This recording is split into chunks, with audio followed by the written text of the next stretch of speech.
Grabe na ang mga pangyayari ngayon sa ating bansa. Halos ay wala na pong takot itong mga kriminal na pumatay. Kahit nga po sa loob pa mismo ng isang bus, mga kaibigan, ay binaril itong live-in partner. No? At ang nakakagulat po dito, mga kaibigan, ay ang suspect ay ang kanyang mismong anak. At yan po ating pag-uusapan sa ngayon. Pero bago po yan, welcome back muli sa Rapido TV. At kumusta po mga kaibigan? Naway nasa mabuti pong kalagayan ang lahat at palagi lang mag-ingat sa anong po tayo naroon. At ito na nga sa atin pong balita na napanood galing po sa News 5 ay ito palang ina na binaril ay mayroon po siyang isang video record na ginawa bago po siya nangyari na binaril, no? Dahil pala itong mag-ina ay hindi po sila nagkakasundo nito pong kanyang anak. At ang nakakagulat po dito sa kanya pong video, kadalasan po mga kaibigan, ang mga magulang po natin, pagka parang naramdaman po nila na meron na pong mangyayari sa kanila na parang hindi na po sila magtatagal ito po sa mundo, ay yung mga habilin po nila ay yun pong parang gusto nila na mailagay po sa ayos ang kanila pong mga anak na naiwan. No? Pero dito po ay nakakaiba po ang habilin nitong isang ina. Kaya ayan at sama-sama po natin panoorin ito pong balita galing po sa News 5. Naglabas noon ng isang video ang ginang na binaril sa bus sa Nueva Ecija. Sinabi niya roon ang kanyang sama ng loob sa anak na nadadawit ngayon sa krimen. Sa isang eksklusibong panayam naman ng News 5, itinanggi ng anak na may kinalaman siya sa krimen. Nasa frontline ang balitang yan si Mon Gualdez, exclusive. Sa video na ito na ibinigay sa News 5 ng isang kaanak ng babaeng binaril sa loob ng bus, maririnig ang biktima na naglalabas ng sama ng loob sa kanyang kahit sa isang anak. Ginawa ko itong video na ito para sabihin na ng aking anak ay walang karapatan mag-stay sa bahay ko o kumuha ng mga ani. Ibinilin din niya sa kanyang mga kapatid ang Grabe mga kaibigan, no? Ngayon lang po tayo, o iwan ko lang kung mayroon na pong narinig natin na ibang mga habilin na makahalintulad po dito. Pero para sa akin po mga kaibigan, ngayon ko lang po narinig yung mga habilin ng isang ina, no? Na parang pinagbawalan po niya ang kanyang anak, no? Na tumira sa kanila pong bahay. Actually mga kaibigan, ito pala ay nagkaroon na po sila ng awayan, no, mag-ina dahil sabi po sobrang tigas po ng ulo nito pong kanyang anak mga kaibigan, hindi po nakinig dito po, no, sa kanyang ina, kaya ay umabot na nga ito na nagdemandahan po mga kaibigan ang mag-ina na ito. kanyang mga ari-arian. Wala raw karapatan dito ang kanyang anak. Tinatanggalan ko siya ng karapatan dahil alam naman niya na naghati na kami. Binigyan na pala niya. Ginawa ko ang lahat para mapaayos ko ang buhay niya, pero ano ang iginanti niya? Yun lang. Kuha ang video na ito noon pang Marso, noong panahong mayroon daw alitan ng mag-ina. Sa sumunod na buwan, idinimanda pa nga ng biktima ang kanyang sariling anak para sa mga reklamong robbery at kidnapping. Tumanggi na magkomento ang anak ng biktima hinggil sa naturang video. Umabot din ang hanggang 3 pagdinig sa korte ang mga sinampang reklamong robbery at kidnapping ng ina laban sa sariling anak. At itong November 8 sa kanilang huling hearing, nagkaroon pa Grabe siguro ang pag-abusok nitong anak mga kaibigan, no? Dahil bihira lang po yan na yung ina mo ay dadalhin po niya sa korte, no? Yung problema mag-ina. Pero dito po sa nangyayari, 3 kaso po mga kaibigan, no, ang isinampa nitong ina dito po sa kanyang anak. So dito po natin nakikita na sobra po ang abusok nitong anak, no, nitong biktima mga kaibigan. Dahil hindi po mangyayari yan, no, na ihahabla ka ng sarili mong ina kung kaya pa naman po niyang tiisin yung mga ginagawa mong katarantaduhan. Pero dito ay hindi na po siguro niya kaya, no? At sabi pa nga, no, ninakawan po siya ng sasakyan, mga pira, no? So talagang sobrang abuso nitong anak ko, mga kaibigan. ng settlement o pag-aayos ang magkabilang kampo. Sa burol ng biktima sa Kawayan City sa Isabela, dinatnan ng aming team ang kanyang anak. Ayan. May nabuti namin hindi siya pangalanan at huwag ipakita ang kanyang mukha dahil may natatanggap na rin daw siyang banta sa buhay matapos tukuyin ng PNP bilang posibleng person of interest sa krimen.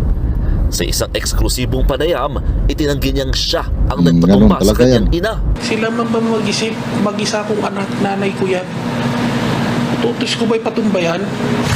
Aminado siyang nagkaroon sila ng tampuan ng ina noon pang Pebrero na nauwi sa demandahan pero hindi rin niya magagawang ipapatay ang kanyang nanay sa kabila pang araw ng mga... Imposible naman po ito na simpleng tampuhan lang po, mga kaibigan. No? Imposible po. Simpleng tampuhan, aabot po ng demandahan. Hindi po ito simpleng tampuhan. Para sa akin po ay talagang sobra po siguro ang pang-abuso nitong anak dito sa kanyang ina.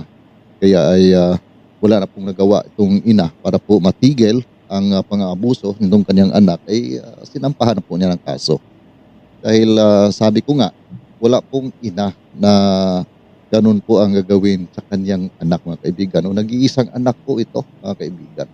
So, imposible po, no, na gagawin po niya sa kanyang anak na ganun po ay kakasuhan po niya. Kung wala naman pong ginagawa po na talagang hindi na po kaya ng ina, no, na tiisin ito pong pang-aabuso nito pong kanyang anak.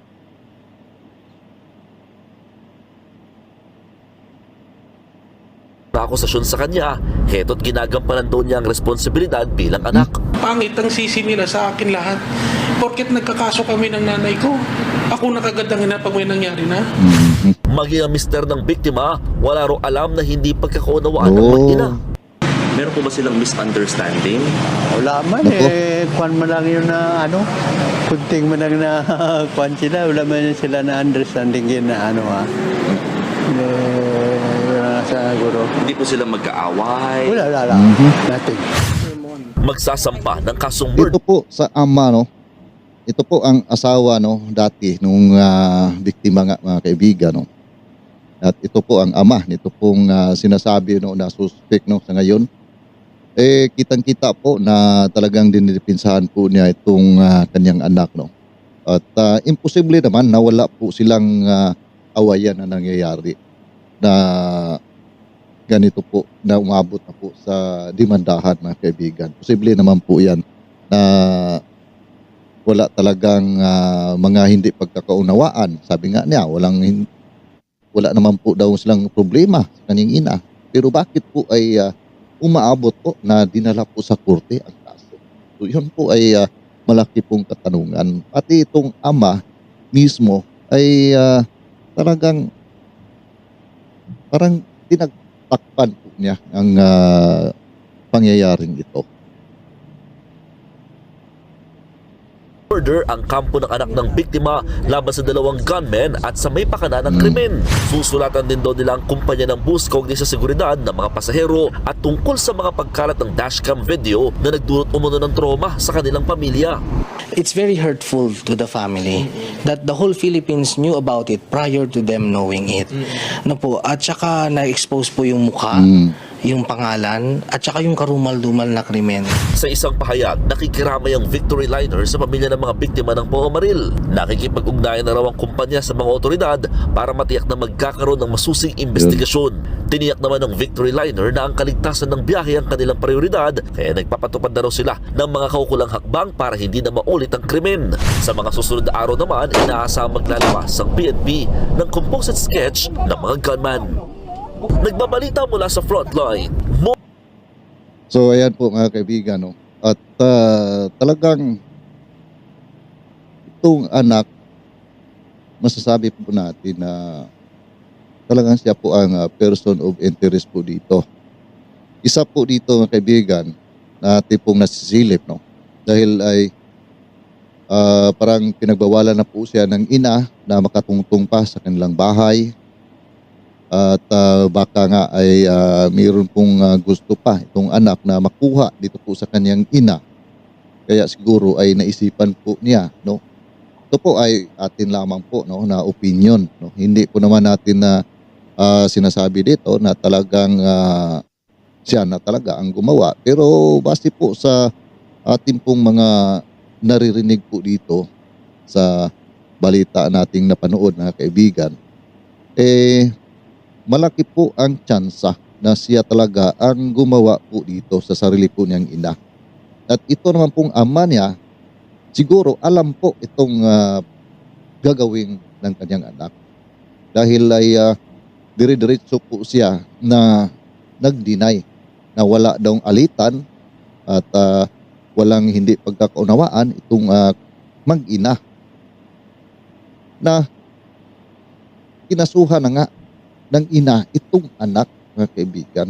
Ano ba ang ibig sabihin doon? Bakit po kinasuhan? So ibig sabihin na talagang sobra na po, hindi na kaya nung ina na tiisin pa ang mga pinagagawa nitong kanyang anak. Ganun po yan talaga, mga kaibigan. Dahil bira lang po natin marinig yung mga ganito na pangyayari. Oo, yung mga mag-ina, mag-aaway, meron po yan. Pero ang ina talaga, mga kaibigan, kadalasan po dyan ay sila po yung magpakumbaba hanggat kaya po nila. Sila po yung mag-a-adjust para po sa kanilang mga anak. Pero dito po na umabot na po na kinasuhan, iba na po usapin ito. Talagang hindi na kinaya. Yun po ang talagang nangyayari dito. Siguro dahil sa isang anak lamang siya at ito kasing ina, mayroon na rin pong ibang kinakasama, baka may nag-sol-sol dito po sa anak na yung mga ari-arian ng kanyang ina pagka magtagal na mawala sa mundo ay yun pong kinakasama ang makakuha ng lahat. At baka yun po ang isa sa iniisip din po nitong anak. At sa palagay ko ay alam po ng ama ito, mga kaibigan. Sa palagay ko lang, no? Hindi po natin hinuhusgahan tong ama, pero sa kanya kasing mga sinasabi ay makikita po natin ang pagsisinungaling. Bakit hindi man po niya sabihin na mayroon po silang alitan pero nakalipas na po at sa ngayon po ay okay na po sila. O ganun, pero sabi ay wala pong nangyayaring alitan. Diba? Klarong-klaro po na nagsisinungaling po itong ama, mga kaibigan. Nasa inyo po, no, kung ano po inyong masasabi. Pero basta dito po, mga kaibigan, para sa akin po ay talagang iimbestigahan po ng mabuti itong anak. Katulad po nung isang kaso, no, na napanood natin sa Rapid Tulfo in Action na ang asawa at anak pinatay po, mga kaibigan. Ang person of interest ang kanya pong kinakasama. Noong tinanong po ang kinakasama, wala po siyang alam sa pangyayari. Hindi daw niya kayang gawin dahil mahal daw po niya yung pong kanyang kinakasama. Hanggang umaabot nga yun sa Rapid Tulfo at pinalay detector po siya. Bagsak po siya sa lie detector. At kalaunan po ay kusang loob po siyang sumuko sa mga kapulisan. At siya talaga ang gumawa po sa nasabing krimen. Pero iba naman dito dahil ito po ay ina. Ina po niya mismo, mga kaibigan. Pero siyempre, ganun po talaga yung mga tao na gumagawa po ng krimen ay hanggat kaya po nila na i-deny yan, hanggat kaya po sa konsensya po nila na hindi po nila aakuin yung pong nagawa nilang kasalanan, mga kaibigan, ay talagang tikop bibig po yan, mga kaibigan. Ayaw po nila talaga magsalita kung ano talaga ang totoong nangyayari. Ganun po talaga yan. At iwan ko lang kung masusolve ang kaso na ito. Pero siyempre ay pag talagang imbestigahan po ito ng mabuti at titingnan po ang lahat po ng anggulo, yung pong mga dati pang nangyayari na alitan itong mag-ina at alamin kung ano pa ba ang mga motibo kung bakit po ay gagawin po ng anak yung pong pagpatay sa mismo po niyang ina, no? Pero ang pinagtaka ko ngayon mga kaibigan, no, sa ngayon po ay gun ban. Gun ban po ngayon mga kaibigan, no. Pero bakit meron pa rin pong mga tao na nakakalabas na nakakadala ng mga baril? Except na lang sa ating mga kapulisan, siyempre ay meron talaga yung sila mga baril. Pero yung mga katulad dito, mga kaibigan, na mga civilian, may baril. At yung baril pa talaga ang ginamit na binaril doon po sa mga biktima at sa loob pa mismo ng bus. Hindi po na inisip na sa kanila pong pagbaril doon po sa kanilang target, baka mayroon pong iba na madadamay, mga kaibigan. Talagang ang mga tao ngayon, no, marami na po, no, dumadami na po ito na mga ay talagang wala na po silang ibang iniisip. Basta magkapira ay tira kaagad, mga kaibigan. So talagang nakakatakot na po ang ating pong bansa sa ngayon. Dahil ay hindi po natin alam na ay kung saan tayo pupunta. Baka mayroon nang nakabang sa atin. Diba, mga kaibigan? Na sana po, no, ay yan po ay bigyan po ng pansin, no, ng ating mga kapulisan. Kaso lang po, mga kaibigan, yung ibang kapulisan din po ay sangkot din po sa mga ganun pong mga krimen. Katulad lang po sa nangyayari doon po sa isang beauty queen na si Catherine Camilon. Di ba? Pulis din po yung person of interest sa kanyang pagkawala. So, saan po tayo pupunta ngayon? Yun po ang malaking katanungan po dyan, mga kaibigan. So, sana po, no, ay mabigyan po talaga ng pansin itong mga sunod-sunod na pangyayari, no, na patayan ngayon dyan po sa ating bansa. So yan lang po muna ang aking masasabi, mga kaibigan, at ako po muli ay magpapasalamat sa inyong patuloy na pagsuporta, pagsubaybay dito po sa aking mga ginagawa po ng mga reaction video, mga news update. At sa mga nakasubscribe na dyan at sa mga nakapalo, maraming salamat po sa inyo, mga sir.